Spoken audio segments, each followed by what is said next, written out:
Latest updates ఎప్పటికప్పుడు పొందడానికి Big TV WhatsApp channel follow అవ్వండి. లింక్ డిస్క్రిప్షన్ లో ఉంది.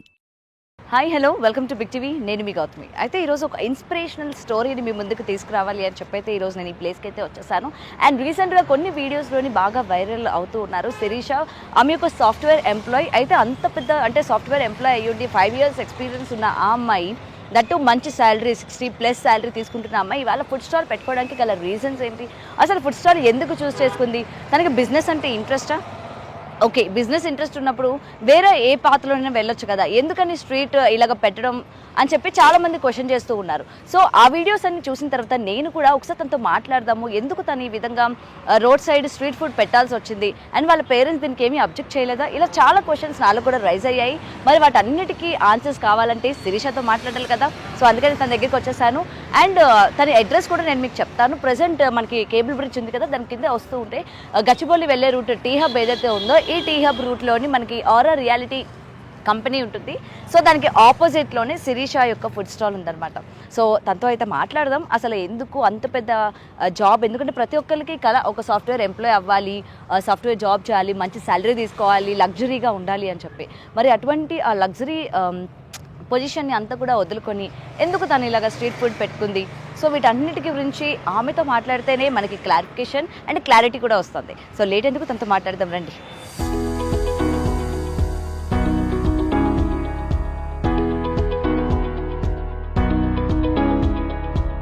రైట్, అయితే ప్రజెంట్ మనం శిరీష గారి దగ్గర ఉన్నాం. అసలు సాఫ్ట్వేర్ జాబ్ అనేది వదిలేసి ఎందుకని ఫుడ్ బిజినెస్ని ఎంచుకోవడం జరిగింది అని దానిపైన క్లియర్గా ఆమె మాట్లాడి తెలుసుకునే ప్రయత్నం చేద్దాం. హాయ్ శిరీష గారు. And first of all sorry, me business టైంలో మేము వచ్చి డిస్టర్బ్ అయితే చేస్తున్నాము, బట్ తప్పడం లేదు మాకు. ఎస్, అసలు సాఫ్ట్వేర్ జాబ్ మెయిన్గా అందరికీ కూడా ఏంటంటే సాఫ్ట్వేర్ ఎంప్లాయ్ అవ్వాలి, మెయిన్ స్టడీస్ అయిపోయిన తర్వాత మనం సాఫ్ట్వేర్గా ఉండాలి అని చెప్పి చాలా ట్రయల్స్ చేస్తూ ఉంటారు. మరి అటువంటి దాంట్లో మంచి ఆపర్చునిటీ వచ్చిన మీకు అది వదిలేసి ఎందుకని ఫుడ్ బిజినెస్కి వచ్చారంటే ఏం చెప్తారు? They are 2 reasons. ఒకటి, ఎప్పటి నుంచో బిజినెస్ అని అనుకుంటున్నా. At the end of the day బిజినెస్లోకి దిగాలని ఎప్పటి నుంచో ఉండే. ఓకే, బట్ చదువుకున్నాం కాబట్టి జాబ్ చేయాలని సాఫ్ట్వేర్లో దిగాను. ఆల్మోస్ట్ 5 years వర్క్ చేశాను నేను. 5 years. 5 years ఎక్స్పీరియన్స్ ఉంది. చేసిన తర్వాత దెన్ ఐ థాట్ ఓకే ఇంకా చాలు ఇప్పటివరకు చేసింది. ఒక సర్టెన్ స్టేజ్ తర్వాత అనిపిస్తుంది కదా, వీల్ ఫెడ్ అప్. యాక్చువల్లీ అందరూ అనుకుంటారు ట్యాగ్ అనమాట సాఫ్ట్వేర్ అంటే వావ్ అనే ఫీలింగ్ ఉంటుంది, కానీ దానికి ఉండే కష్టం దానికి. అవును, డెఫినెట్గా. ఊరికే డ్రెస్ అప్ అవుతాము, కంపెనీలో పెద్ద బిల్డింగ్లు చూస్తాం. First of all ID card చూసుకుని చాలా హ్యాపీనెస్ వస్తుంది. నా ఫస్ట్ జాబ్ అప్పుడు కూడా ఐడి కార్డ్ చూసుకుని నేను చాలా హ్యాపీ ఫీల్ అయ్యా. అండ్ దట్టు ఆ బిజినెస్ అంటే ఆ యొక్క లైఫ్ స్టైల్ కూడా వేరేగా ఉంటుంది కదా సాఫ్ట్వేర్ అనేసరికి. చాలా డిఫరెంట్ ఉంటుంది. అండ్ జాబ్ మానేసి యాక్చువల్లీ బిజినెస్ లోకి దిగాక ఫస్ట్ డే అనమాట. I'm saying about my experience. చాలా షై ఫీల్ అయ్యాను. నేనేంటి లేడీస్ అంటే కొంచెం ఇలా మనం రోడ్డు మీద పెట్టుకొని చాలా మంది అబ్బాయిలు వెళ్తూ ఉంటారు, వస్తూ ఉంటారు. అలా అని కాదు, కానీ జాబ్ నా కొలీగ్స్ కూడా తిరుగుతారు కదా, వస్తూ. నాకు లాస్ట్ టైం నేను పెట్టిన తర్వాత 1 month తర్వాత మా ఎండి వచ్చారు, కలీగ్స్ వచ్చారు కూడా. వచ్చి తిన్నారు, they appreciated, nice you're doing good అన్నారు. I was so happy. Okay fine, బాగానే ఉంది. కానీ మీరు సాఫ్ట్వేర్ జాబ్ వదిలేసి బయటకు వచ్చేటప్పుడు నేను ఇలా బిజినెస్ పెట్టాలనుకుంటున్నాను అని మీ ఫ్రెండ్స్ తో కానీ చెప్పినప్పుడు వాళ్ళు ఎవరు కూడా ఏం చెప్పలేదు, అంటే అబ్జెక్ట్ చేయలేదా ఎవరు కూడా? అబ్జెక్ట్ అని కాదు, ఫన్ చేశారు, కామెడీ చేశారు. ఆబ్వియస్ గా చేస్తారు కదా. వాళ్ళు ఏమనుకున్నారంటే అఫ్ కోర్స్ చాలా మంది అనుకుంటారు, కానీ పెట్టడం ఇంప్లిమెంటేషన్ అనేది మైండ్ లో చాలా ఉంటాయి, బట్ ఇంప్లిమెంటేషన్ అనేది చాలా కష్టం. వాళ్ళు ఏమనుకున్నారంటే అది చెప్తుందిలే చేసిన తర్వాత కదా అనుకున్నారు. నేను సర్లే అనుకున్నా, బట్ స్టార్ట్ చేసేటప్పుడు ఎవరికి చెప్పలేదు అసలు. అంటారు కదా, ఇంట్లో కూడా చెప్పలేదా? మమ్మీకి జస్ట్ నాకు హోటల్ ఉందని తెలుసు, టిఫిన్ సెంటర్ ఉందని తెలుసు తప్ప ఇంకేం తెలియదు. Okay, so just tiffin centre start చేసుకున్నానని తెలుసు. స్టిల్ షీజ్ యాంగ్రీ, ఎందుకు జాబ్ చేయొచ్చు కదా, జాబ్ మానేసి నీకు అవసరం అని. నీకు ఎంతవరకు సాలరీ వచ్చేది కనుక్కోవచ్చా? అంటే ఎలాగా మీరు బయటకు వచ్చేసారు కదా, సో అందుకని అడుగుతున్నా ఎంత వచ్చేది మీకు సాలరీ అని చెప్పి. వద్దులేండి, ఇప్పుడు సాలరీ కమెంట్స్ లో అసలు దారుణంగా ఉన్నారు. ఇప్పటికే మా కోసం చెప్పండి. 5 floors బిల్డింగ్ కట్టారు అంటున్నారు. ఇప్పటికి అవునా? ఎక్కడ కట్టారండి? నాకు తెలియదు. మాకు కూడా చెప్తే హోమ్ టూర్ చేస్తాం మేము వచ్చి. నేనే thumbnail చూసి షాక్. నాకు తెలియక నేను ఎప్పుడు కట్టాను 5 floors. నాకు తెలియదు. 50,000-60,000 వచ్చేదా సాలరీ? Okay okay. చాలా మంచి శాలరీ, కానీ ఓకే మీ బిజినెస్ పెట్టాలనుకున్నది ఓకే, మన కాళ్ళ మీద మనం నిలబడాలి అన్నది మంచి సంకల్పం. బట్ ఇలా రోడ్ సైడ్ అంటే ఇది చిన్న చూపు అని కాదు, బట్ ఇది కాకుండా మీరు ఎందుకని అంటే ఒక చిన్న షెల్టర్ లాగా ఏమైనా ఓపెన్ చేసి పెట్టుకుందాము షాప్ లాగా అని plan actually this is not at all my plan. Frankly speaking ఇది అసలు నా మైండ్ లోనే లేదు. యాక్చువల్లీ రోడ్డు మీద మీల్స్ అనే థాట్ ఎప్పుడు లేదు నాకు. మాది ఏంటి అంటే పల్లెటూరు టిఫిన్స్ అని పెట్టుకున్నాం మేము. టిఫిన్స్తో వెళ్తున్నాను కదా అని నేను ప్లాన్ చేసుకున్నా. బట్ ఏం జరిగింది అంటే టిఫిన్ స్లో అయింది అనమాట 1 month నుంచి. నేనేమనుకున్నా ఇంకా కాంట్రాక్ట్ ఉంటుంది కదా మాకు అది తీసుకున్న తర్వాత, ఎందుకు వేస్ట్ చేసి ఇదంతా చేయడము, ఫుడ్డే కదా, సో రోడ్ సైడ్ వెళ్దామని. అంటే ఇది నేను ఒక్కదానే కాదు, యాక్చువల్లీ నా ఫ్రెండ్ ఉన్నాడు అనమాట, నా బెస్ట్ ఫ్రెండ్ జాకిర్ అని. సో తన సపోర్ట్ వల్లే ఇలా స్టాండర్డ్గా తీసుకున్నా. అందరూ అనుకుంటున్నారు శిరీష సొంతంగా బిజినెస్ పెట్టిందని. కాదు. ఎన్ని ఇయర్స్ అవుతుంది ఇక్కడ మీరు స్టార్ట్ చేసి? ఇది 1.5 month అవుతుంది అంతే. జస్ట్ 1.5 month లోనే? ఓకే. టచ్ నాకు తెలియదు అసలు. ఫ్రాంక్లీ స్పీకింగ్ నిరుపమా మేడం వల్లే ఇదంతా జరుగుతుంది. I want thank you her so much. Because నేను ఎక్స్పెక్ట్ చేయలే. వాళ్ళు అసలు వీడియో ఏదో స్టూడెంట్స్ వచ్చి ఒకరోజు స్టీ హబ్లో ఏదో స్కాలర్షిప్ దేని గురించి డిస్కషన్ జరిగితే వచ్చారు, తిన్నారు. ఎవరో ఒక అబ్బాయి దివ్యాంశ్ క్రియేషన్స్ అనమాట, ఆ అబ్బాయి పెట్టిన వీడియో ఆమె దాకి వెళ్ళిందంట. I just wanted to thank both of them. Okay. వాళ్ళిద్దరి వల్లే ఇది జస్ట్ 1.5 month లోనే ఇంత అంటే మీరు ఇంత రికగ్నైజ్డ్ అయ్యారు అంటే అందరికీ ఏంటంటే ఒక సాఫ్ట్వేర్ ఎంప్లాయీ ఎందుకు ఇది అన్న క్వశ్చన్ మార్క్ బాగా ఎక్కువైపోయింది. క్వశ్చన్ మార్క్ ఎక్కువైపోయింది. కొంతమంది మంచి ప్రౌడ్ ఫీలింగ్ తోనో చూస్తున్నారు, కొంతమంది చాలా చీప్ గా కూడా చూస్తున్నారు. 2 రకాలు జరుగుతున్నాయి. But I was like they are not at the end of the day వాళ్ళని నా బిల్స్ అయితే పే చేయట్లేదు. They are not feeding me కదా. సో అదొకటే మైండ్ లో ఉంది. మీది ప్రాపర్ ఎక్కడ? రాజమండ్రి దగ్గర. I mean Nidadavolu. Okay. Maybe EV Satyanarayana తెలుసు కదా, డైరెక్ట్ వాళ్ళు ఊరుకోరు మామిడి. సో మరి మీరు ఓకే జాబ్ క్విట్ చేద్దాం అనుకున్నారు, అంతా ఓకే. మరి మీరు పుట్టి పెరిగిన ఊర్లోనే ఎందుకని ప్లాన్ చేద్దాం అనుకోలేదు? వై హైదరాబాద్ అంటే ఏం చెప్తారు? అంటే విలేజ్ అంటే normal, Hyderabad is about all.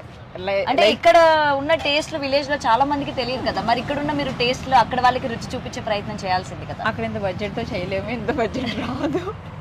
First and foremost thing. And వాళ్ళు ఏంటంటే విలేజ్లో ఏంటంటే ఒక 50 రూపీస్ చికెన్ తెచ్చుకున్నామా ఫ్యామిలీకి సరిపడా అని ఆలోచిస్తారు, కానీ 80 రూపీస్ పెట్టి అమ్మాయి దగ్గర ఎందుకు కొనాలి అనుకుంటారు ఫస్ట్ థింగ్. అండ్ ఏంటంటే వాళ్ళు ఏంటంటే ఆ హోమ్ ఫుడ్కి అలవాటు పడిపోతారు. ఇంట్లో ఎంతైనా మనం ఎక్కడ తిన్నా మమ్మీ చేసింది వేరు కదా. సో ఆ జోన్ లో ఉంటుంది. అప్పుడు విలేజెస్ లో పెద్ద పెద్ద హోటల్స్ విలేజ్ లో ఎందుకు పెట్టారంటే వాళ్ళు అంత ఎఫర్ట్ చేయలేరు, రారు. ఆ టేస్ట్ కావాలంటే అంత బడ్జెట్ అవుతుంది మనకి. ఇప్పుడు ఈ టేస్ట్ కావాలనుకోండి, దాంట్లో వేసే ఇంగ్రీడియంట్స్ కి నాకు ఛార్జ్ పడుతుంది. అలా అని చెప్పి నేను వాళ్ళ కోసం తగ్గించాను కదా. సో బిజినెస్ అనేది అక్కడ విలేజెస్ లో అవ్వదు యాక్చువల్లీ. సో సిటీస్ లో ఏంటి అంటే Hyderabad is all about food, costumes, makeups, ఇవే తమ లగ్జరీస్ గురించి చూసుకుంటారు. సో నైట్ అయినా ఫుడ్ అనేది it's main thing any metropolitan cities లో. So Hyderabad is famous for biryani and food. Okay. And మీరు ఎవరైనా ఇన్స్పిరేషన్ గా తీసుకున్నారా ఈ మధ్య కాలంలో ఇలాంటి ఫుడ్ బిజినెస్ లో వైరల్ అయిన వాళ్ళని కూడా మనం చూస్తూ ఉన్నాము? కుమార్ ఆంటీ అనుకోవచ్చు. అందులో మీరు మరొక కుమార్ ఆంటీ అనుకోవచ్చా? అక్క అనుకోండి. ఎస్, శిరీష అక్క అంతే అంటారా? అలా అయినా వాళ్ళు మరి కుమార్ ఆంటీ 2.0 అంటే ఏంటి అసలు ఇది? కానీ ఆల్రెడీ నడుస్తుంది కదా, అరే కుమార్ ఆంటీ 2.0 వచ్చారా మళ్ళీ మనకి అని చెప్పి కూడా. నేనైతే అసలు అలా షాక్ అయ్యాను. బట్ ఆమెకి ఎక్స్పీరియన్స్ ఎక్కువ ఉంది, ఆమె food zone is different. But okay, అంత ఫేమస్ అయిన అంత నన్ను పోల్స్తున్నారంటే I'm so happy. Okay, happy. కలిసారా ఇక్కడ మనకి ఈ ఏరియాలోనే కదా? తిన్నాను ఒకసారి, వెళ్ళారా? తిన్నారా? ఇంతకు ముందు ఎప్పుడైనా ఫ్రెండ్స్ తో వెళ్ళినప్పుడు అటు తింటాను. రోడ్ సైడ్ ఎక్కువ మీల్స్ ప్రిఫర్ చేస్తాను నేను హోటల్స్ కన్నా. తిన్నాను కానీ తెలియదు యాక్చువల్లీ డైరెక్ట్ ఇలా. ఓకే, డైరెక్ట్ గా. ఓకే. అండ్ మీరు ఒక్కలేనా, మీ ఫ్యామిలీ అంటే సిబ్లింగ్స్ ఎవరైనా ఉన్నారు? అన్నయ్య ఉన్నాడు, అక్క ఉంది. అన్నయ్య వాళ్ళు మిమ్మల్ని ఏమనలేదా? Full support? అనలేదు. అక్క ఇక్కడే ఉంటుంది హైదరాబాద్ లో, వాళ్ళకి హోటల్ ఉంది. వాళ్ళు అదే తిడుతున్నారు, అసలు చదివేంటి, నీ శాలరీ ఏంటి, నీ జాబ్ ఏంటి, నువ్వేంటి అని. నేను ఇంకా ఏం ఆన్సర్ చేయట్లా, నాకు నచ్చింది చేస్తున్నా. సింపుల్ క్వశ్చన్ అంతే. Okay.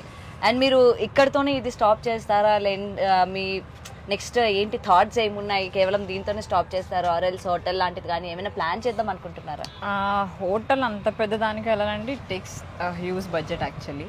So I was like నాకు ఇప్పుడు బిజినెస్ ప్లాన్ అంటే ఫుడ్ ఒకటే బిజినెస్ జోన్ అని నేను తీసుకోను. I just wanted to be into business like entrepreneur అవ్వాలని కోరిక ఎప్పటి నుంచో అదొకటి ఉంది మైండ్ లో.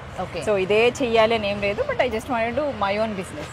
ఓకే. మేబీ పార్లర్ స్టార్ట్ చేయొచ్చు, something. I will get into something else. I wanted to franchise like వెళ్ళాలి డిఫరెంట్ జోన్స్ ఆఫ్ కూడా మేము అనుకోవచ్చా లైక్ బై గాడ్స్ గ్రేస్ అంత పెద్ద అయితే వెరీ హ్యాపీ.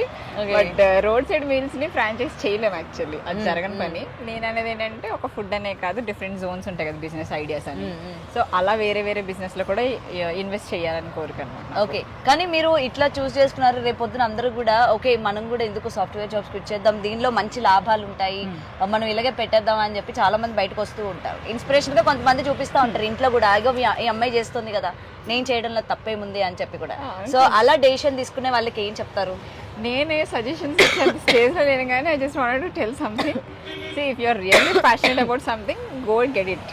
అంతేగాని ఆమె చేసింది ఈమె చేసింది నేను అయిపోతా అంటే ఎవరు ఓవర్ నైట్ లో వచ్చి ఎవరు హెల్ప్ చేయరు. If you want get something, go get it, అంతే తప్ప లేటర్ డోంట్ రిగ్రెట్ అదే నేను చేయలేకపోయాను అనేది వద్దు. అండ్ ఇన్స్పిరేషన్ నన్ను తీసుకుని జాబ్స్ వదిలేసి రమ్మని నేను ఎవరికి చెప్పను.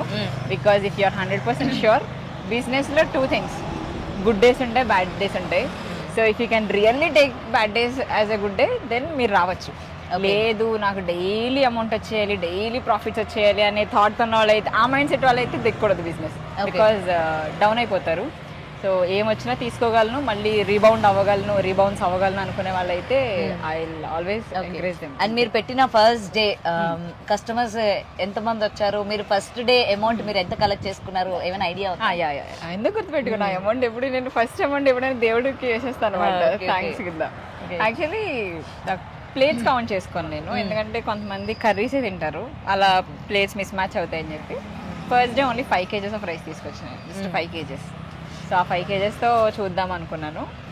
ఓన్లీ ఆ సింగిల్ బాక్స్ ఒకటి తెచ్చుకునేదాన్ని అనమాట. తర్వాత అవి 2-3 అవుతూ వచ్చాయి.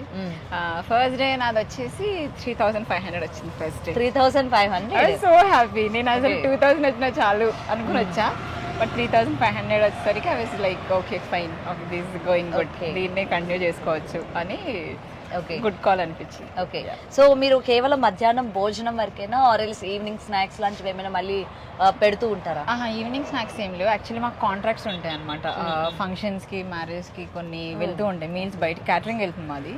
సో అవి టిఫిన్స్ పెట్టినప్పటి నుంచి మాది ఫంక్షన్స్ ఉంటాయి కదా, మ్యారేజ్ ఎంగేజ్మెంట్స్ కి టిఫిన్స్ వెళ్తాయి. కొన్ని సాఫ్ట్వేర్ కంపెనీస్తో మీల్స్ పంపిస్తూ ఉంటాం. ఇప్పుడు మీల్స్ లేవు కానీ టిఫిన్స్ అయితే పంపిస్తాడు డైలీ మార్నింగ్. కొన్ని కంపెనీస్కి మీల్స్ పంపిస్తూ ఉంటాను. ఓకే, అండ్ ఇలా రోడ్ సైడ్ పెట్టేసరికి గతంలో ఎంత ఇబ్బంది అయిందో మనం చూసాము. మొత్తం కూడా ఈ రోడ్ అంటే చార్జెస్ ఉంటాయి, మొత్తం ఈచ్ అండ్ ఎవ్రీథింగ్ కూడా ఉంటాయి కదా. సో మీకు వాళ్ళ దగ్గర నుంచి కూడా చాలా ప్రెషర్ ఉంటుంది మనకి యాక్చువల్లీ ఇక్కడ. అండ్ ఇంకొకటి కూడా, అండ్ మనకి ఒక్కసారి జనాల్లోకి వెళ్ళామంటే ఆబ్వియస్లీ జనాలు ముఖ్యంగా శిరీష గారి దగ్గరికే వెళ్దాము మనం తినడానికి, అండ్ పక్కన ఎక్కడ ఉన్నా సరే ముందుగా మిమ్మల్ని ప్రిఫర్ చేస్తూ ఉంటారు. సో పక్కనున్న వాళ్ళ మోస్ట్ హ్యాపీయెస్ట్, బట్ అలా అని వాళ్ళకి రాకూడదు అనుకోను కానీ కొంచెం నాది గ్రో అవ్వాలని కోరుకుంటా. ఓకే, ఎవరైనా చెప్పారా నీ వల్ల మాకు డ్యామేజ్ అవుతుంది అని చెప్పి? అలా ఏం లేదు కానీ ఫస్ట్ మీటింగ్ నాకు జరిగింది ఏంటంటే, వాళ్ళు ఒక ప్రైస్ చెప్పారు మాకు, అదే పెట్టాలని చెప్పారు, మేము అదే పెట్టాము.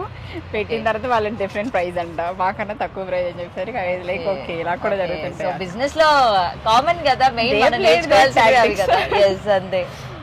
బట్ బై గాడ్స్ గ్రేస్ నాది జరగడం అనేది I was so happy. Okay, so normal గా ఎంత అంటే మీ దగ్గర వెజ్ నాన్ వెజ్ ప్రైసెస్ ఎలా ఉంటాయి? వెజ్ వచ్చేసి 80 రూపీస్, వైట్ రైస్ అయినా అంతే కాస్ట్ ఉంటుంది, బగారా అయినా అంతే కాస్ట్, చేంజ్ ఏముండదు.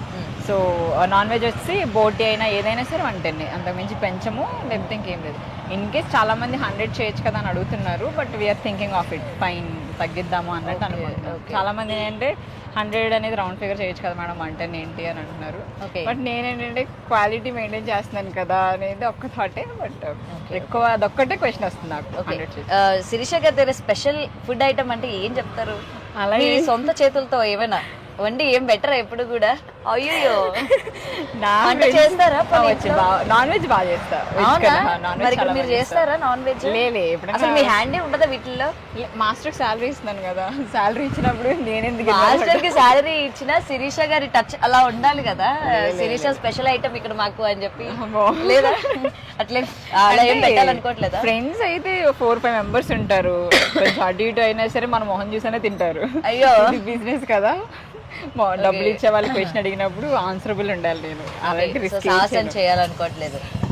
బిజినెస్ ఇప్పుడు అలాంటివి చేయలేము. ఓకే, సో ఫెస్టివల్స్ కి ఏమైనా స్పెషల్ ఐటమ్స్ లాంటివి పెడుతూ ఉంటారా? ఫెస్టివల్స్ అంటే యాక్చువల్లీ ఫెస్టివల్స్ లో ఇక్కడ క్రౌడ్ హాలిడేస్ ఉంటాయి కదా, సో హాలిడే జోన్ కదా బట్ యాజ్ ఆఫ్ నేనేం ప్లాన్ చేస్తానంటే ఐటమ్స్ పెంచుదాం, లైక్ బిర్యానీ ఇంకా డిఫరెంట్ కాంబో రైస్ తీసుకొద్దాం ప్లాన్ చేసుకుంటున్నా. సో వచ్చే మండే నుంచి మేము నెక్స్ట్ వీక్ నుంచి స్టార్ట్ చేద్దాం. అంటే న్యూ ఇయర్ కదా, కొత్త మెనూ ఇయర్ మీరు న్యూ ఇయర్ రిజల్యూషన్ ఏం చేస్తున్నారు? నేను ప్రతి ఒక్కరిని అడుగుదాం అనుకుంటున్నాను. ఇదే ఇవాళ శిరీష గారిని అడుగుదాం, ఒక ఎంటర్ప్రీనియర్ యొక్క రిజల్యూషన్ ఏంటి అని చెప్పి కూడా చెప్పండి. నాకు అలా ఏం లేదు, యాక్చువల్లీ బిజినెస్ లో పడి కొంచెం హెల్త్ పక్కన పెట్టాను నేను. అంతేనా? చాలా హెల్త్ పక్కన పెట్టాను అనమాట. నాది ఫస్ట్ వీడియో మీరు నిరుపమ మేడం ది వీడియో చూస్తానికి ఇప్పటికి చాలా డిఫరెన్స్ ఉంటుంది. I was taking care of my self so much.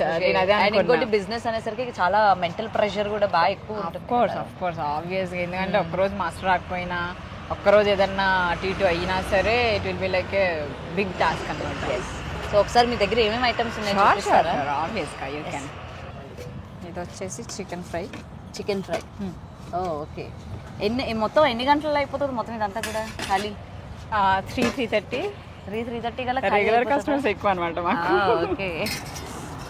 పప్పు, చికెన్ కర్రీ. యాక్చువల్లీ మా దగ్గర ఎక్కువ బాగా తినే ఐటమ్ అంటే చికెన్ ఫ్రై. ఫ్రై ఎక్కువ తిని గ్రేవీ వేసుకుంటారు, అందుకని చికెన్ కర్రీ తక్కువ చేస్తాం, ఫ్రై ఎక్కువ తీసుకొస్తారు. ఓకే, మోస్ట్లీ ఫ్రైడ్ బాగా ఇంట్రెస్ట్ చూపించేవాళ్ళు. అది డైలీ ఒక వెజ్ లో అయినా నాన్ వెజ్ అయినా చట్నీ అనమాట. చాలా ఎక్కువ ప్రిఫర్ చేసేది మాకు ఇదే అనమాట. మమ్మల్ని ఎక్కువ అడిగేది పచ్చడి ఎక్కువ అడుగుతారు. ఓకే, ఇది వచ్చేసి పప్పు.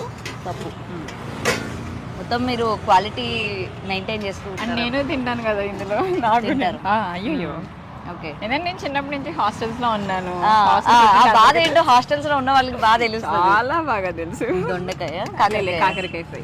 ఓ, కాకరకాయ ఫ్రై ఇలా కూడా చేస్తారా? కాకరకాయ విత్ కొబ్బరి ఉంటుంది కదా, ఓకే ఓకే, కొబ్బరిలో చేస్తాం. కానీ చాలా మంది కాకరకాయ ప్రిఫర్ చేయరు కదా. ఇక్కడ తింటారా? అంటే మాకు మాస్టర్ ఏం చేస్తారంటే వన్ డే దీన్ని డ్రై చేస్తారనమాట, చేదుకోవడానికి. సో అది డ్రై చేసి చేస్తుంటారు. ఓకే, ఇది వచ్చేసి వెజ్ కర్రీ, ఆలు and cauliflower. Okay, max home made చేసినట్టే చేయమంటాను, ఎందుకంటే మసాలాస్ అవన్నీ కూడా చాలా తక్కువగా. ఓన్లీ నాన్ వెజ్ లోనే మసాలాస్ మిక్స్ చేస్తాం అనమాట, మిగిలినవన్నీ కూడా ఇంతే. Sambar, okay. And white rice, bagara rice, దేనికైనా ఒకటే ప్రైస్ మెయింటైన్ చేస్తాం మేము. బట్ కొంచెం బగారా తక్కువ తీసుకొచ్చాము, ఎందుకంటే ఇప్పుడు హాలిడేస్ రన్ అవుతున్నాయి కదా. అవును, సో ఈ బిజినెస్ సంక్రాంతి సీజన్ మీకు కూడా కొంచెం హాలిడేస్ అవి జరిగాయంటే బిజినెస్ మైనస్ ఉంటుంది, మళ్ళీ చాలా ఉంటుంది. క్రౌడ్ పుల్లింగ్ చాలా తగ్గుద్ది అనమాట. అవును, ఎంప్లాయీస్ రాకపోతే క్యాబ్స్ రావు, ఆటోస్ రావు, ఏమీ రావు. సో బిజినెస్ అదొకటి చూసి. ఇంకొకటి మీరు మెయిన్ గా అంటే ఈ ఏరియాలో మనం బేసిక్ గా చూసుకుంటే జనాలు చాలా తక్కువగా ఉన్నారు కదా. ఎందుకంటే మనం ఏదైనా బిజినెస్ పెట్టాలంటే క్రౌడ్ అసలు ఎక్కువగా ఎక్కడ ఉంటారు, కంపెనీస్ ఎక్కడ ఉన్నాయి, లేకపోతే స్కూల్స్ ఎక్కడ ఉన్నాయి అని పర్టికులర్ ప్లేసెస్ చూసుకొని పెడుతూ ఉంటారు. వై దిస్ ప్లేస్ అంటే ఏం చెప్తారు? వై దిస్ ప్లేస్ అనేది ఏం లేదు, స్టార్టింగ్ మేము వచ్చి ప్లేస్ చూసుకునేటప్పుడు ఏంటంటే మాకు వర్కర్స్ ఎక్కువ ఉన్నారు కదా ఇక్కడ, సో వాళ్ళని చూసాం మేము. సో తర్వాత మాకు తెలిసింది ఏంటంటే వాళ్ళు వండుకుంటారని తెలిసింది మాకు. కాకపోతే ఇక్కడ కన్స్ట్రక్షన్ జరిగిన చోట ఏంటంటే వాళ్ళు కర్రీస్ తింటారు, అన్ని వేసుకుంటారు. తీసుకెళ్తూ ఉంటారా? పార్సిల్స్ ఎక్కువ వెళ్తుంటాయి మాకు. And at the same time మనకి రోడ్ క్రాస్ చేసిన వెంటనే కంపెనీ కదా, సాఫ్ట్వేర్ కంపెనీ ఎంప్లాయీస్ వాళ్ళు వస్తారు.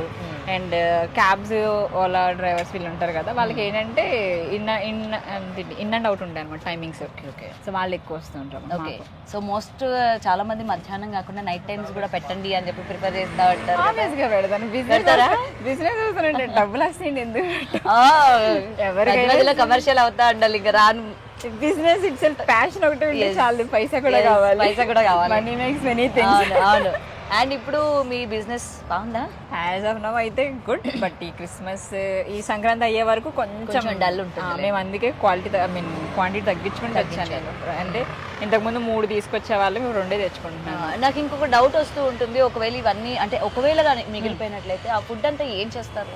మిగిలిపోతే కొన్ని వర్కర్స్కి ఇచ్చే, ఇంటికి వెళ్ళిన వెంటనే వర్కర్స్కి పార్సల్ చేసి పంపించేస్తాను, లేదు అంటే చుట్టుపక్కల ఎవరైనా ఉంటారు కదా వాళ్ళకి ఇచ్చేసి పంపించేస్తాను. మోస్ట్ ఆఫ్ ది టైం అంత ఎక్కువ మిగిలవు, మిగిలినవి అయితే మాత్రం చుట్టుపక్కల పార్సల్ ఇచ్చేసి పంపించేస్తాం. వాళ్ళ ఫ్యామిలీస్ ఉంటారు, రిలేటివ్స్ ఉంటారు కదా, వర్కర్స్, వాచ్మెన్స్ ఉంటారు కదా, వాళ్ళకి ఇచ్చేస్తాం. By waste into dustbin, let them eat అని చెప్పేసి. ఓకే, సో మీ పేరెంట్స్ హ్యాపీనా ఇప్పుడు? I lost my father during COVID, so my mom, she's very much uncomfortable. తెలిసిందేగా రిలేటివ్స్. ఉంటుంది కదా మమ్మీ వాళ్ళు యాక్సెప్ట్ చేసిన రిలేటివ్స్ అనే మాటలకి మనం తీసుకోలేదు మచ్ అనమాట. వాళ్ళైతే అసలు ఏంటి మీ అమ్మాయి జాబ్ పోయిందంట కదా, రోడ్డు మీదకి వచ్చిందంట కదా అంటే రోడ్డు మీదకి ఎవరు నాకు అసలు ఎన్ని క్వశ్చన్స్. నేను ఇంకా I was like so embarrassed of that. ఎందుకంటే తను ఫోన్ చేసి నన్ను ఎలా అంటున్నారు, ఫంక్షన్స్కి వెళ్ళినా నన్ను క్వశ్చన్ చేస్తున్నారు. నాకు ఇబ్బంది. నేను ఒకటే చెప్పా, వాళ్ళు అడుగుతారు యూ జస్ట్ కీప్ క్వైట్, అంతే సైలెంట్ ఉండమ్మా, ఏం పర్లేదు, ఇట్స్ ఓకే. ఆమె ఒక్కటే కొంచెం అన్కంఫర్టబుల్ అన్నారు, మమ్మీ ఇంటర్వ్యూస్ ఇవ్వద్దు మానే అని కంపేర్ చేస్తుంది కదా. లైక్ కొన్ని రోజులు చేస్తా అని తోసుకొస్తుంది. ఓకే, సో ఏదైనా సరే మీకున్న ధైర్యం మీ మమ్మీకి ఉంటది, కాకపోతే ఏంటంటే రిలేటివ్స్ లో అనే మాటలకి సేమ్ టైం కొంచెం ఏంటంటే ఆమె హ్యాపీ ఏంటి అంటే ఎవరి మీద డిపెండ్ అవ్వట్లేదు. తను జాబ్ మానేసిన ఇంటికి వచ్చి కూర్చుని నాకు పైసలు పంపి అని అడగట్లా, బయట ఉన్నా సరే నాకు ఇది చేయొచ్చు అంట్లా. She standing on her self కదా అని షీఈస్ హ్యాపీ. అంటే తను ఏమంటుందండి, you chose your path but people are questioning కదా నన్ను, that is what I am uncomfortable అంటే లైక్ ఏదో ఒక రోజు ఆన్సర్ దొరుకుతుందిలేండి. ఈ ఛానల్స్ వల్లే వాళ్ళ దొరికి వాళ్ళని కొంతమంది లోపల ఉంటుంది, అరే ఇది టీవీలో కనిపిస్తుందని కొంతమంది. I was like, it's okay. నాకేనంటే nobody is paying my bills. Yes. So I have to take care of myself. అదొకటి మనం మైండ్కి తీసుకోవాలి. వాళ్ళన్నారు వీళ్ళన్నారు అనుకుంటే అసలు నిజంగా చేయలేము యాక్చువల్లీ. అదొకటి. ఎనీవే మీకున్న ఈ బిజీ షెడ్యూల్లోని మా కోసం కొంచెం టైం ఇచ్చినందుకు థ్యాంక్ యూ. ఎందుకంటే మీకు అసలు చెప్పా చేయకుండా వచ్చేసాను నేను. అలానే కాదు, మీ వీడియోస్ వల్ల నాకు ఇంకో పబ్లిక్ వస్తారు. I need to thank you. Media వల్లే కదా ఏదైనా అయితే అవుతుంది, లేదు ఇది అయితే ఏదైనా అంతే, అయితే పైకి లేస్తాం లేకపోతే కింద పడతాం. మీరు వీడియో చేసిన తర్వాత లైక్ కొంతమంది అన్న చూసి మాకు వస్తారు. మీ వల్ల మాకు ప్రాఫిట్ ఉండదు తప్ప ఎక్కువ లాస్ అనేది మీరు అనుకోండి. Thank you so much. And మాకోసం ఇంతసేపు నిలబడి అయ్యో అదే టైం ఇచ్చి మీ కస్టమర్స్ కూడా పట్టించుకోకుండా మాకు కొంచెం టైం ఇచ్చినందుకు thank you so much. And Shirisha garu all the best. Thank you so much. మీలాగే అంటే అందరికీ కూడా ఉంటుంది, ముఖ్యంగా ఆడపిల్లలకి బిజినెస్ చేయాలి, సొంత కాళ్ళపైన నిలబడాలి అనుకున్న వాళ్ళకి మీరు ఇన్స్పిరేషన్ అవ్వాలి. అండ్ మీ బిజినెస్ కూడా పెద్దది అవ్వాలి. దానికి కూడా మేము వస్తాము, మమ్మల్ని ఇన్వైట్ చేయండి. నన్ను ఇంకా చేసిన వాళ్ళకి మిమ్మల్ని anyway all the best. Thank you so much. Yes, and మరిన్ని వీడియోస్ కోసం చూస్తున్నారండి Big TV. Thanks for watching. For more videos like this, subscribe Big TV channel.